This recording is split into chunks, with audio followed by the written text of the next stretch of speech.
दोस्तों ageless skin जो होती है वो हम सभी की चाहत होती है और हम सभी उस स्किन को पाने के लिए बहुत सारे प्रयास करते हैं। इन प्रयासों में बहुत बार हम बाहर से बहुत सारे ऐसे DIYs ट्राई कर लेते हैं जिनकी वजह से ना सिर्फ हमारी स्किन पे साइड इफ़ेक्ट्स होते हैं बल्कि हमारी स्किन की जो कंडीशन होती है वो बद से बदतर हो जाती है। बहुत ज़रूरी होता है कि जब भी आप कोई DIY ट्राई कर रहे हैं तो दो चीज़ों का विशेषकर ध्यान रखें। नंबर 1, वो DIYs आपको बता कौन रहा है, उस व्यक्ति जिसके द्वारा वो DIYs बताए जा रहे हैं उसकी ऑथेंटिसिटी क्या है। क्योंकि मैंने कुछ अपने कमेंट्स में देखा कि बहुत सारे लोग अपने कुछ वीडियोस के माध्यम से कुछ ऐसी इन्फॉर्मेशन फैला रहे हैं जो कि एक्चुअली साइंटिफिकली ठीक नहीं है, जिसकी वजह से ऑडियंस को बहुत सारा नुकसान का सामना करना पड़ता है। तो ये बहुत ज़्यादा ज़रूरी है कि आप ये ध्यान दो कि जिस भी व्यक्ति के आप वीडियोज़ फॉलो कर रहे हैं उसकी ऑथेंटिसिटी क्या है, क्या उसके पास में क्वालिफिकेशन है, क्या उसकी डिग्री है और वो किस बिहाफ पर आपको ये जानकारी दे रहा है। दूसरी चीज़ जो आपको बहुत ज़्यादा ध्यान देनी चाहिए वो ये कि ऐसे ही किसी भी DIY को अपने चेहरे पर नहीं लगा देना। हमारा चेहरा हमारी पर्सनालिटी का बहुत ही ज़्यादा इम्पॉर्टेंट हिस्सा होता है। आप शरीर के सभी ऑर्गन्स को छुपा सकते हैं लेकिन चेहरा छुपा करके तो नहीं घूम सकते। सो बहुत ज़्यादा ज़रूरी होता है अपने चेहरे पर जब भी आप कोई DIY ट्राई कर रहे हैं तो आप ये देखें कि जो इंग्रेडिएंट्स उस DIY में डाले जा रहे हैं क्या वो इंग्रेडिएंट्स आपको सूट करते हैं, आपको उन इंग्रेडिएंट्स की वजह से कोई एलर्जी तो नहीं होती है या आपको पिछले पास्ट के अंदर कोई नुकसान तो नहीं पहुंचाया था उन इंग्रेडिएंट से।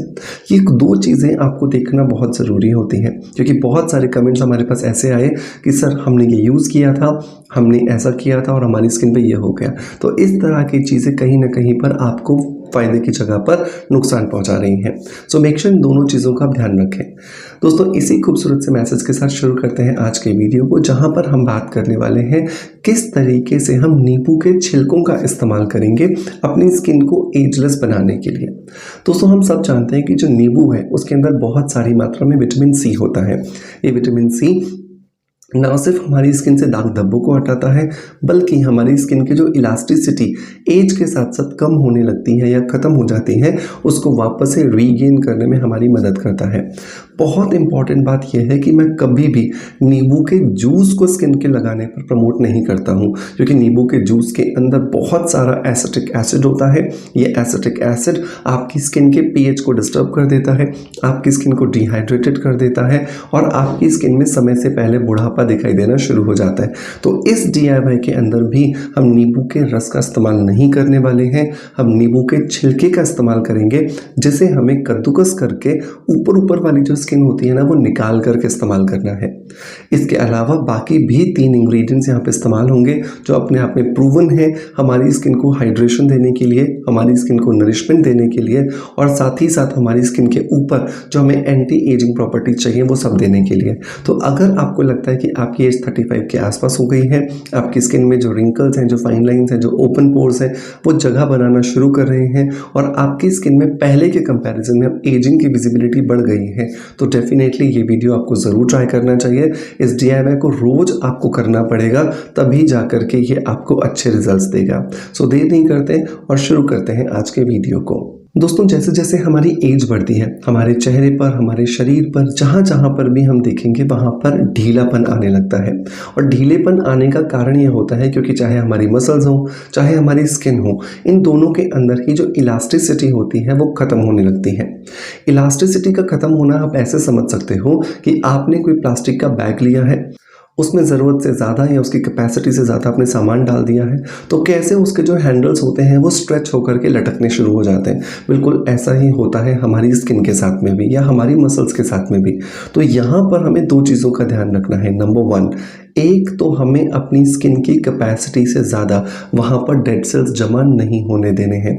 जितने ज़्यादा डेड सेल्स जमा होंगे उतना ज़्यादा हमारी स्किन का वज़न बढ़ेगा, जितना ज़्यादा स्किन का वज़न बढ़ेगा उतना ज़्यादा वो गुरुत्वाकर्षण बल के संपर्क में आएगा और उतनी जल्दी हमारी स्किन जो है वो लटकना शुरू हो जाएगी। नंबर 2, हमें अपनी स्किन की कैपेसिटी भी बढ़ानी है, मतलब हमारी स्किन के अंदर प्रॉपर मात्रा में कोलेजन बने, इलास्टिन बने। इसके लिए भी हमें अंदर और बाहर दोनों तरफ से प्रयास करने हैं। इस DIY स्किन मास्क को कैसे बनाएंगे तो इसके लिए जो पहला इंग्रेडिएंट दोस्तों हमें चाहिए वो चाहिए फ्लैक्स सीड्स का पाउडर। अलसी जो होते हैं इनमें बहुत सारा ओमेगा 3 और ओमेगा 6 होता है। ये ओमेगा 3 और ओमेगा 6 इस तरीके से परमात्मा ने बनाया है कि अगर हम इसे स्किन के ऊपर भी लगा रहे हैं ना, तो भी ये हमारी स्किन में पेनिट्रेट होता है। और ये पेनिट्रेशन होने की वजह से ये हमारी स्किन के अंदर एंटी एजिंग प्रॉपर्टीज़ देता है। तो अगर आपको लगता है कि आपकी स्किन पे फाइन लाइंस हैं, रिंकल्स हैं, ओपन पोर्स हैं, या फिर आपकी स्किन लटक रही है, तो ये इंग्रेडिएंट आपको बहुत ज़्यादा मदद करके देगा। आपको फ्लैक्स सीड्स को अपने घर में ही कूट लेना है, पीस लेना है। लेकिन जब भी आप कूट रहे हैं या फिर पीस रहे हैं तो कोशिश ये कीजिए कि आप बहुत ज़्यादा देर तक मिक्सर को ना चलाएं। आप थोड़ी देर चलाएं, फिर बंद कर दें, फिर थोड़ी देर चलाएं, या पल्स मोड पर चलाएं, जिसकी वजह से इन बीजों को गर्मी की वजह से कोई भी बेनिफिट्स के नुकसान ना हो। क्योंकि बहुत बार ऐसा होता है कि हम जला देते हैं बीज को और फिर वो पाउडर को लगाने का कोई भी फायदा हमें नहीं होता। तो 1 चम्मच हमें यहाँ पे फ्लैक्स सीड्स का जो पाउडर है वो ले लेना है। दूसरा इंग्रेडिएंट जो है दोस्तों वो है इसका हीरो इंग्रेडिएंट जो है नींबू के छिलके का पाउडर। नींबू के छिलकों को या तो आप सुखा लीजिए, सुखाने के बाद आप उनको ग्राइंड करके पाउडर बना लीजिए। ये तो एक तरीका हो गया। दूसरा तरीका ये होगा कि आपको तुरंत इस रेमेडी को करना है। अब आपके पास सुखाने का, पाउडर बनाने का समय नहीं है, तो आप क्या कर सकते हो, आप नींबू को बहुत हल्के हल्के हाथ से कद्दूकस पर घिसिए। जैसे जैसे आप हल्के हल्के हाथ से घिसोगे तो आपको उसका छिलके का जो है ना वो चूड़ा जैसा मिल जाएगा। ये लगभग 1 से 2 नींबू का छिलका जो है वो आप अपने इस पाउडर के साथ में मिला दीजिए, जो था फ्लैक्स सीड्स का पाउडर। नींबू के अंदर बहुत सारा विटामिन सी होता है, एस्कॉर्बिक एसिड होता है, जो कि बहुत ज़्यादा हेल्प करता है स्किन को रिजुविनेट करने के लिए और स्किन के ऊपर किसी भी तरह के जो डेड सेल्स जमा हो गए हैं, जो डिस्फॉर्मेशन प्रोसेस की वजह से नहीं हट पाए हैं, उन्हें हटाने के लिए। नंबर 3 जो इंग्रेडिएंट दोस्तों हमें यहाँ पे ऐड करना है वो है 1 चम्मच गुड़हल के फूलों का पाउडर। ये मेरा एक फेवरेट इंग्रेडिएंट है। आप चाहे स्किन के लिए बात करो, चाहे बालों के लिए बात करो, ये एक बहुत ही ज़्यादा सुपर पावरफुल इंग्रेडिएंट है जो हमें मदद करके देता है हमारी स्किन को रिजुविनेट करने के लिए, क्योंकि इसमें बहुत सारे नेचुरल एंजाइम्स होते हैं। 1 चम्मच गुड़हल के फूलों का पाउडर आप अपने घर में जो फूल होते हैं उनको सुखा करके भी बना सकते हो, या फिर अगर आपके पास में नहीं है तो आप मार्केट से रेडीमेड भी ले सकते हो। 1 चम्मच इस गुड़हल के फूलों के पाउडर को डाल करके आप इन तीनों को अच्छे से मिक्स कर लीजिए और दही के साथ में आप इसका पेस्ट बना लीजिए। दही जो है वो याद रखिए बहुत ज़्यादा पानी वाली नहीं होनी चाहिए। जितनी ज़्यादा गाढ़ी दही होगी उसके अंदर उतना ज़्यादा लैक्टिक एसिड ज़्यादा होगा। जितना ज़्यादा लैक्टिक एसिड होगा उतना ज़्यादा अच्छी आपकी स्किन को ये रिकवरी करके देने वाले हैं। इस पेस्ट को बनाने के बाद पहले तो अपने चेहरे को बढ़िया से साफ़ कीजिए। साफ़ करने के बाद इस पैक को अपवर्ड और आउटवर्ड डायरेक्शंस में लगाइए और लगाने के बाद में आप इसे छोड़ दीजिए आधे से 1 घंटे के लिए। आधे से 1 घंटे के लिए जब आप इसे छोड़ रहे हैं तो कोशिश करें कि आप सीधे लेट जाएं। जब आप सीधे लेटे हुए होते हैं तो आपका चेहरा गुरुत्वाकर्षण के बल की जो पोजीशनिंग है उसके अपोजिट डायरेक्शन में होता है, जिसकी वजह से आपकी स्किन पर टोनिंग इफेक्ट आता है। इसी वजह से आप देखिए कि जितने भी पार्लर्स में आप जाते हैं वहाँ पर लिटा करके फेशियल किया जाता है, कभी भी बिठा करके आपको फेशियल नहीं किया जाता। और अगर किन्हीं सैलून्स में बैठा करके फेशियल किया जा रहा है तो आप समझ लीजिए कि आपको फेशियल से 100% रिजल्ट्स नहीं मिलने वाले हैं। तो हमेशा लेट करके जब हम प्रोसेस करते हैं अपने चेहरे पर तो उसकी वजह से हमें ज़्यादा अच्छे रिजल्ट्स मिलते हैं। आधे से 1 घंटे बाद अपने चेहरे को ठंडे पानी से वॉश कीजिए। एक अच्छा मॉइस्चराइजर लगाइए जो कि ऑयल फ्री होना चाहिए, जिसकी वजह से आपकी स्किन में पिंपल्स या एक्ने आने के चांसेस ना हो। इस प्रोसेस को जब आप रोज़ करेंगे तो आप देखेंगे कि आपको बहुत अच्छे रिजल्ट्स मिल रहे हैं। आपकी स्किन नेचुरल कोलेजन इलास्टिन बना रही है, जिसकी वजह से आपकी स्किन को एंटी एजिंग प्रॉपर्टीज़ मिल रही हैं। तो ये तो काम हो गया बाहर से। अब सिर्फ बाहर से काम करने से काम नहीं चलेगा, आपको अंदर से भी अपनी स्किन को बूस्ट करना पड़ेगा कि वो नेचुरली ज़्यादा से ज़्यादा कोलेजन बनाए और आपकी स्किन की जो इलास्टिसिटी है वो ज़्यादा से ज़्यादा इंक्रीज़ हो। इसके लिए एक बहुत अच्छा एक सप्लीमेंट जो मैं आपको हमेशा बहुत समय से सजेस्ट करता आया हूँ वो है सीबकथॉर्न बेरी पाउडर।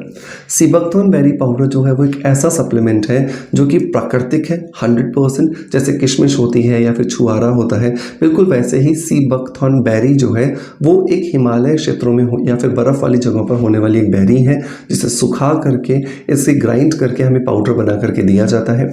ये जब हम रोज़ अपने रूटीन में शामिल करते हैं 1 चम्मच रात को सोने से पहले दूध या पानी के साथ में, तो इसकी वजह से हमारी स्किन में नेचुरली कोलेजन का प्रोडक्शन बढ़ता है।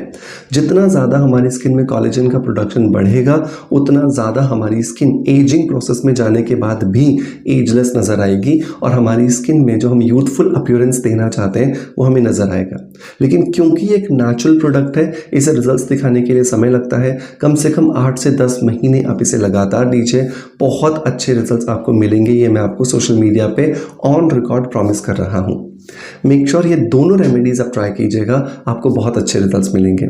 इन सभी रेमेडीज़ के लिए जो भी रिक्वायर्ड इंग्रेडिएंट्स हैं उन्हें परचेज करने का लिंक मैं आपको अमेजॉन और फ्लिपकार्ट से डिस्क्रिप्शन और आपके पिन कमेंट में दे दूंगा, जहां से जाकर के आप इसे इजीली ट्राई कर सकते हैं।